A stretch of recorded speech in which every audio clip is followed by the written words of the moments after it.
지난 한 주간 동안에도 많은 일이 우리에게 있었습니다. 제 개인적으로는 오랜 병환 중에 계시던 장인께서 95세를 일기로 하나님의 부르심을 받으셨습니다. 많은 분들의 위로 가운데 하나님의 은혜로 장례를 잘 마쳤습니다. 특히 우리 교회 많은 성도들께서 기도해 주시고 위로해 주신 것에 대해서 깊이 감사드립니다. 장례를 마치고 교회로 돌아왔는데 금요일 대통령 탄핵에 대한 헌법재판소의 마지막 판결이 있었습니다. 이 일도 우리 모두를 참으로 곤혹스럽게 만들었고 나라 전체를 힘들게 했는데 어렵게 결론을 내렸습니다. 그 결과를 두고 다시 찬반 양론이 불붙어 가지만 이제는 분열과 갈등을 극복하고 사회적 대통합과 타협의 길을 모색해야 될 때가 되었다 생각합니다. 우리가 다시 분열과 다툼의 역사를 이어가기에는 작금의 국제 정세가 우리에게 너무나 급박하고 국내 여러 사회 경제적인 현안들도 나라의 전망을 결정할 만큼 어렵고 위태로운 사항들이 매우 많기 때문입니다. 특히 교회는 어떤 경우에라도 모든 종류의 폭력을 단호히 반대해야 합니다. 우리끼리는 경쟁은 할 수 있지만 전쟁을 치르는 관계는 결코 아니지 않겠습니까? 앞으로의 모든 과정이 평화적인 국가 운영으로 이어지도록 함께 마음 모아 기도해 주시기를 바랍니다. 시편 50편 15절 말씀에 환난 날에 나를 부르라 내가 너를 건지리니 내가 나를 영화롭게 하리로다라는 말씀처럼 이때는 진실로 하나님께 우리 모두가 회개하고 하나님의 돌보심과 인도하심을 위해 애통한 마음으로 나라 위에 기도할 때입니다. 함께 기도하시는 성도들이 되실 수 있기를 바랍니다. 사실 역사 속에서 이 교회와 정치와의 관계는 오랜 미결의 숙제로 남아있는 문제이기도 합니다.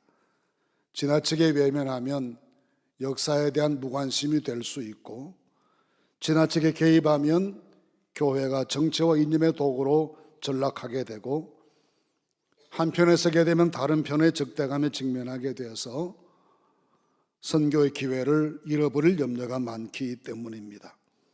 그런 면에서 교회가 십자가의 복음 대신에 이념에 지나치게 매몰되었던 이 사태는 하루속히 치유해야 할 교회적인 깊은 상처를 한국 교회에 남겼습니다. 세계교회 역사를 살펴보더라도 초기 교회는 로마의 정치가 교회를 적대시하고 억압하면서 교회에 말할 수 없는 순환이 있었습니다. 중세 때는 역으로 교회가 세속 정치를 지배하면서 교회 부패를 가속화시켰고 절대 권력은 절대 부패한다는 명제를 남겼습니다. 이런 역사의 반성이 근대의 정교 분리 원칙을 탄생케 했고 500년간 유지된 정치와 교회의 비판적 협력 관계를 만들어냈습니다. 이 원칙의 기본 전제가 가이사의 것은 가이사에게 하나님의 것은 하나님께라고 말씀하신 예수님의 가르침이었습니다. 그런데도 여전히 우리는 어디까지가 가이사의 영역이고 어디서부터가 교회의 영역인지에 대하여 경계선의 혼란을 거듭하고 있습니다. 오늘 읽은 말씀이 이런 고심에 처한 우리에게 다소 이해를 돕게 해줄 것이라 생각하고 이런 문제에 대한 예수님의 말씀을 함께 들어보도록 하겠습니다. 먼저 우리는 이 말씀 속에서 성전으로 가신 예수님을 만나게 됩니다. 마지막 대속의 십자가를 지시기 위해 예루살렘으로 가신 예수님은 한 주간을 예루살렘에서 보내시면서 이 긴박한 한 주간 동안 세 차례나 성전으로 들어가셨습니다.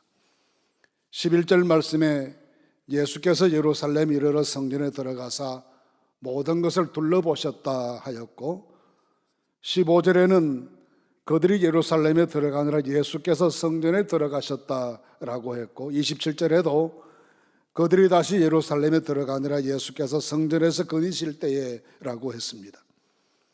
첫 번 가셨을 때는 이미 날이 저물어 살펴보시는 것으로 그치셨고, 둘째 방문 때는 소위 성전 정화 작업, 성전 청결 작업을 수행하셨고, 세 번째는 성전에서 교권자들과의 논쟁을 이어가셨습니다. 이 심각한 십자가를 앞에 두신 마지막 주간에 예수님께서 헤롯의 궁궐이나 빌라도의 총독부로 찾아가지 않으시고 성전으로 가신 것은 많은 의미를 내포하고 있는 주님의 행보였습니다. 이 장면을 보시면 흔히 말하는 예루살렘 입성이라는 예수님의 사건이 실제적으로는 예루살렘 방문으로 보지 못하겠고 오히려 성전을 방문하신 일로 기록되어 있습니다. 왜 주님은 이 긴요한 시간에 성전으로 가신 것입니까? 헤롯의 궁궐이나 빌라도의 총독부가 정치 행정의 중심지라면 성전은 신앙과 영성의 중심지였습니다.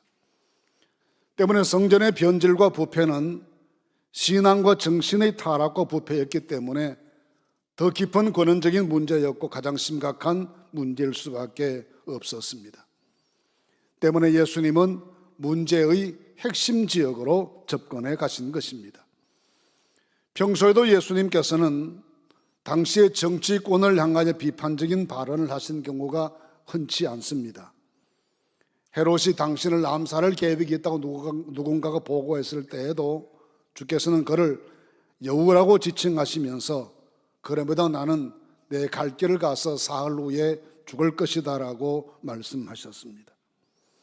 그런 반면에 당시의 유대 종교 핵심 세력들에 대해서는 많이 말씀하시고 심하게 책망하시고 꾸중하셨습니다.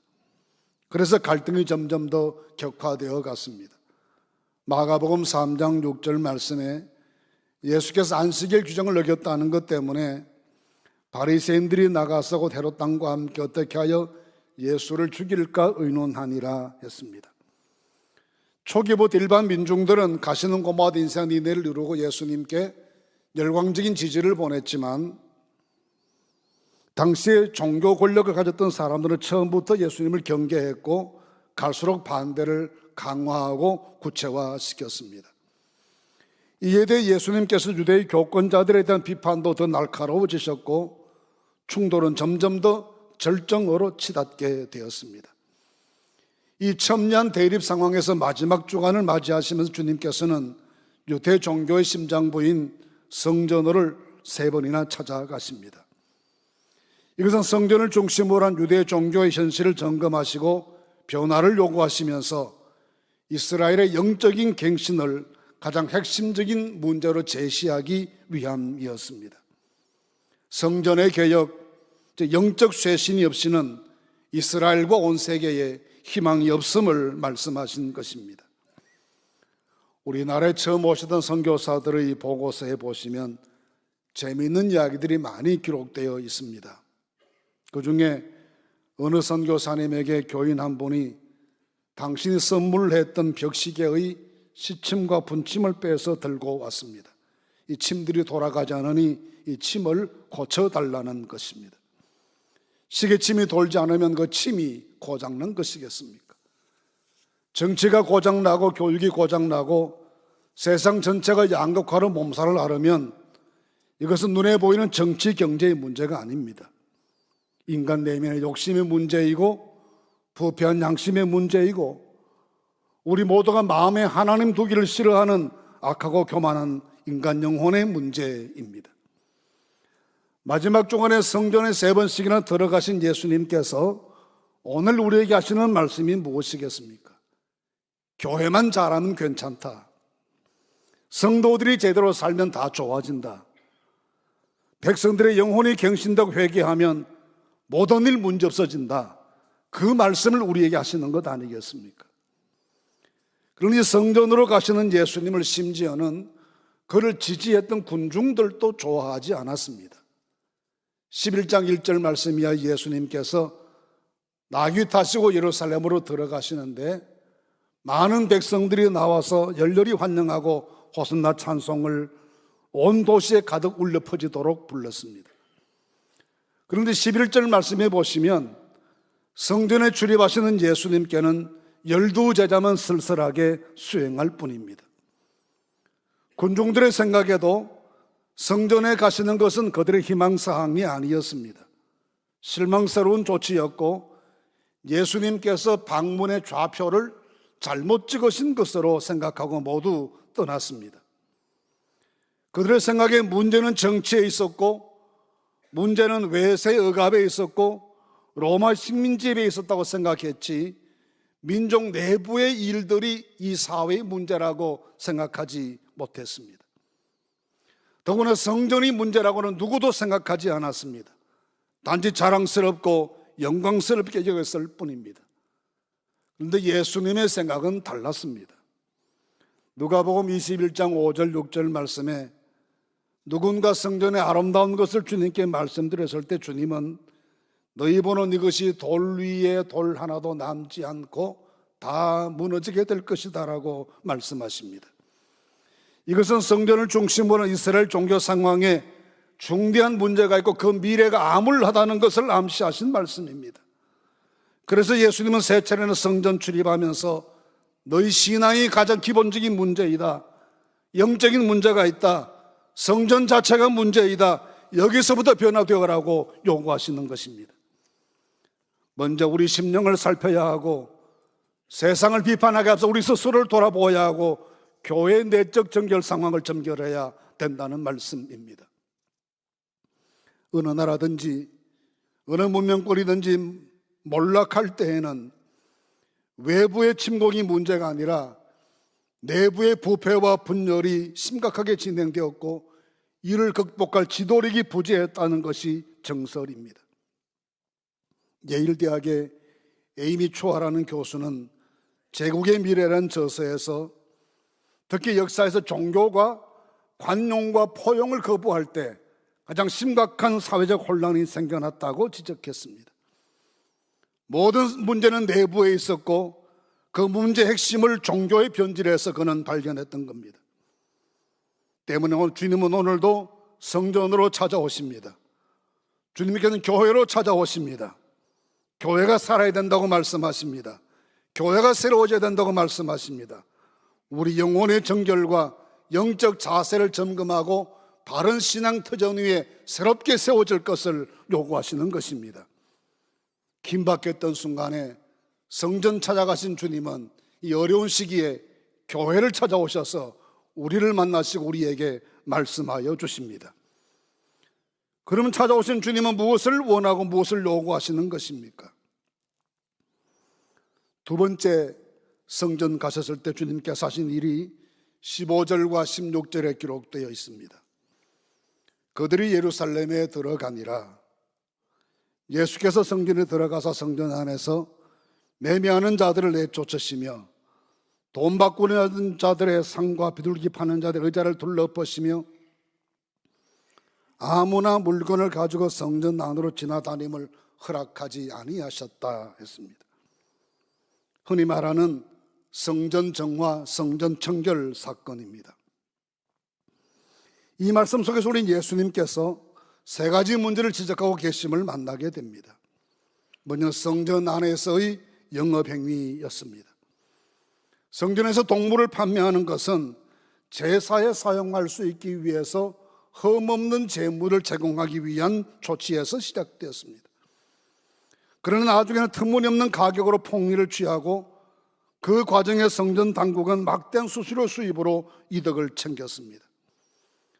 환전상들은 성전세를 내기 위해 제작된 반세켈 동전을 바꿔주면서 폭리를 취했고 환전 장사를 이어갔습니다. 예루살렘 시내 일반적인 장소에서는 헬라의 드라크마나 로마의 데나리온 등이 공용 화폐였지만 성전 안에서만큼 유대인들이 그들의 전통 화폐인 세켈을 사용했기 때문입니다. 소량의 성전세용 반세켈 동전을 유통시키고 그 동전을 들고 와야만 입장을 허락했습니다. 그러니 동전의 프리미엄이 붙어 반세켈 동전이 한 세켈, 두 세켈에 판매되었고 이것이 성전의 수입이 되었습니다. 이런 현상을 보신 주님께서는 이곳에서의 상업행위를 금지시키시면서 그들을 내쫓으신 것입니다. 종교와 부패한 장사권의 결탁을 질타하신 것입니다. 두 번째 금지하신 것은 16절 말씀입니다. 아무나 물건을 가지고 성전으로 지나다님을 허락하지 아니하셨다 했습니다. 이 구절이 무엇을 의미하는지는 가지고 다니지 못하도록 금지하신 물건이 무엇인지를 아는 것에서 규명될 수 있습니다. 이 특정한 어떤 물건을 들고 성전 마당을 가로질러 성전 안으로 들어간 행위를 금지시켰다는 것입니다. 여기서 물건, 헬라어 스케우스라는 말을 영어에서는 상품으로 번역했습니다. 스케우스의 정확한 번역은 그릇이라는 의미입니다. 같은 단어가 히브리서 9장 21절에 사용되었는데, 또한 이와 같이 피를 장막과 숨기는 일에서는 모든 그릇에 뿌렸느니라 했을 때 이 그릇이 스케우스에 해당합니다. 성전 제사 때 사용되었던 그릇들을 스케우스라고 했습니다. 이것을 들고 다니지 못하게 하신 것은 성전 제사를 위한 일체 행위를 금지시키신 일입니다. 먼저 금지시키신 것은 부패한 상인들과의 결탁이었고, 다음으로 금지한 것은 이 부패한 상인들과 결탁한 제사장들이 거행하는 거짓된 제사였습니다. 또 한 가지 더 지적하신 말씀이 있습니다. 17절 말씀입니다. 이에 가르쳐 이르시되 기록된 바 내 집은 만민이 기도하는 집이라 칭함을 받으려고 하지 아니하였느냐. 너희가 강도의 소굴을 만들었다라고 하셨습니다. 성전을 강도의 소굴을 만드는 일을 하지 말라고 하신 것입니다. 그렇다면 성전을 강도의 소굴로 만든 사람은 누구입니까? 흔히 소와 양을 팔고 환전을 통해 폭리를 취하는 장사꾼들과 그들을 이용해 돈을 버는 성전 관계자들을 의미한다 볼 수 있을 것입니다. 옳은 해석입니다. 여기에 그런 한 가지 더 생각해 볼 것이 있습니다. 신약자 베르나르드 켈버 교수는 좀 다르게 해석했습니다. 그는 마가복음의 기록 연대에 주목했습니다. 60년대 후반이 마가복음의 기록 시기인 것을 감안하면 이 시기 성전의 최대 문제점은 극단적인 무장 세력인 열심당들이 성전을 점거하여 본부 삼고 성전을 정치 활동의 거점으로 사용하고 있던 시기였습니다. 예수님은 성전이 상업의 중심지가 되는 것도 금지시켰지만 정치 활동의 구심점이 되는 것도 온당치 않다고 보셨습니다. 예수님은 단지 이곳이 만민의 기도하는 집이 되어야 된다라고 말씀하셨습니다. 만민이란 모든 민족, 모든 나라를 의미합니다. 성전은 특정한 민족, 특정한 계층, 특정한 정파들이 점령하고 사용하는 공간이 아니라 말 그대로 모든 사람들이 자유롭게 출입하고 하나님께 와서 기도하고 위로받고 응답받고 치유되는 은혜의 공간이 되어야 됨을 말씀하시는 것입니다. 그런데 특정 정파가 지배하는 공간이 되고 그들이 마치 점령군처럼 행동하면 그들이 성전을 강점한 강도들이요, 이를 방치하면 성전을 강도의 속을 방치하는 것과 같다는 말씀입니다. 오늘의 용어로 말하면 교회를 정치화하지 말라는 말씀입니다. 마가복음에 보시면 전반부에는 예수님께서 이방 지역을 방문하신 일이 2번 기록되어 있습니다. 5장 말씀에서는 갈릴리 동편의 그라사 지방에 가셨고 7장 말씀은 서북 쪽에 있는 두로 지방으로 가셨습니다. 이방 지역 2곳을 방문하신 예수께서는 똑같이 이곳에서 귀신 쫓아내는 역사를 하셨습니다. 그라사에서 나시는 것처럼 군대의 귀신을 쫓아내셨습니다. 두로에서는 수로보니게 여인의 딸에게 임했던 귀신을 쫓아내셨습니다. 이것은 귀신 들려 고통당하는 한 사람을 구원하신 일을 통해 이 이방 지역에서 귀신들이 쫓겨나므로 이 지역들도 거룩한 곳이 되었다, 이 지역도 정화되었다는 것을 선언하시는 말씀입니다. 그리고 예루살렘으로 오신 예수님은 성전을 정화시키십니다. 상업주의로부터 오염된 신앙을 정화시키시고 거짓된 예배로부터 정화시키시고 정치적 이념으로부터 정화시키십니다. 교회는 끝없이 부패와 변질의 유혹과 강압협에 직면해 있을 때가 있습니다. 이 유혹과 압력을 극복하고 거룩함을 지킨 교회는 복음의 터전 위에 굳게 선 교회입니다. 복음에 굳게 선 교회는 예수가 중심이신 교회입니다. 예수가 중심이신 교회는 십자가의 복음을 믿고 증거하고 모든 민족들의 안식처요 평화와 구원의 산실이 되고 만민을 위해 기도하는 집이 되는 교회입니다. 그래서 예수님은 오늘도 복음 아닌 모든 것, 예수와 관련 없는 모든 것, 우리 영혼을 오염시키는 세속주의의 모든 정신들을 교회에서 몰아내기를 원하십니다. 때문에 예수 십자가 이외에 다른 어떤 깃발도 교회 안에 휘날리게 해서는 안 됩니다. 우리는 살아도 예수이고 죽어도 십자가일 뿐입니다. 예수만이 주님이십니다. 그만이 구원이십니다. 그만이 모든 역사의 중심이십니다. 예수님을 굳게 붙잡는 교회, 이 복음의 터전이 흔들리지 않는 교회, 모든 세상적인 것들을 주의 이름으로 거절할 줄 아는 용기 있는 교회가 되어야 합니다. 이 믿음을 지키는 교회 될 수 있기를 위해 함께 기도하실 수 있기를 바랍니다. 그런데 이후에 문제가 남습니다. 타락한 당시의 성전 종교를 어떻게 할 것이며 그 백성들 힘들게 만든 로마의 식민 통치는 어떻게 할 것인가라는 문제가 남습니다. 때문에 주님께서는 이 일에 대해 어떻게 해야 할지에 대해서 우리에게 가르쳐 주십니다. 성전 청결 작업 이전에 주님께서는 유대교의 현실과 미래를 상징적으로 보여준 일을 하셨는데 열매 없는 무화과 나무를 저주하신 일입니다. 12절 이하의 내용에 따르면 주님께서는 잎은 무성하나 열매 없는 무화과 나무를 보시고 영원토록 열매를 얻지 못할 것이다 하고 말씀하셨습니다. 이걸 20절 말씀에 따르면 그 다음날 아침에 무화과 나무가 뿌리채 말라버린 것을 제자들이 발견했습니다. 이것은 성전을 중심으로 한 유대교 공동체가 겉은 화려하고 예식은 장엄하고 성전은 웅장하지만 정작 맺어야 할 열매가 없음을 상징적으로 보여주는 일이고 그 미래가 매우 암담하다는 것을 예시하시는 표현이었습니다.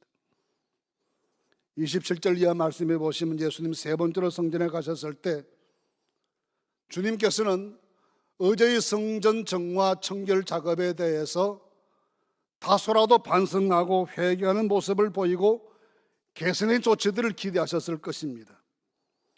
그러나 도리어 그들은 예수님께 무슨 권위로 그런 일을 했는지를 추궁하면서 예수께서 자기들의 영역을 불법으로 침범했다고 오히려 역정을 냈습니다. 상황이 이러하니 관심 있게 일의 결론을 지켜보던 사람들도 속수무책으로 이 구제불능의 종교 권력 앞에서 좌절하고 실망하게 됐습니다. 그 시기에 주님께서는 두 번째 무화과 나무의 교훈을 말씀하십니다. 저주하신 무화과 나무가 말려버렸다고 말씀드린 제자들에게 주님께서는 하나님을 믿어라. 내가 진실로 너에게 이르노니 누구든지 산들어 들려 바다에 던져지라 하며 그 말하는 것 이루어질 줄 믿고 마음이 의심하지 아니하면 그대로 되리라. 그러므로 내가 너희에게 말하니 무엇이든지 기도하고 구하는 것은 받은 줄로 믿어라. 그리하면 너희에게 그대로 되리라 하셨습니다. 저주하신 무화과 나무가 말라버린 것을 보고 놀랍게 생각하는 제자들에게 주님께서는 기도의 능력에 대해서 말씀하십니다. 현실적으로 남아있는 이 역사의 문제를 어떻게 하면 좋겠습니까? 라는 제자들에게 기도하라 말씀하십니다. 그러면서 기도에 대하여 두 가지 조건을 제시하십니다. 먼저는 믿음의 기도입니다. 하나님을 믿고 기도하면 무슨 일이든 능치 못할 것이 없다는 말씀입니다. 현재 성전이 강도의 소굴로 변해버렸습니다. 종교적인 메시지 속에 구원의 복음은 없고 오직 율법과 정죄와 살벌한 은혜들만 난무합니다. 당시의 종교 현실이 변화와 회개를 완강하게 거부하는 철옹성처럼 닫혀 있습니다. 그러나 주님은 그것보다 더 큰 기도의 능력을 제시하십니다. 무화과 나무가 마르는 정도가 아니라 산이 바다에 던져지는 일도 가능하다고 하셨습니다. 현실의 문제가 심각하고 역사 변혁이 불가능해 보여도 실망하고 좌절할 일이 없다는 것입니다. 기도하면 산들이 옮겨질 것이다라고 말씀하십니다. 그러면서 주님께서는 두 번째 기도의 조건을 말씀하십니다. 용서하는 마음입니다.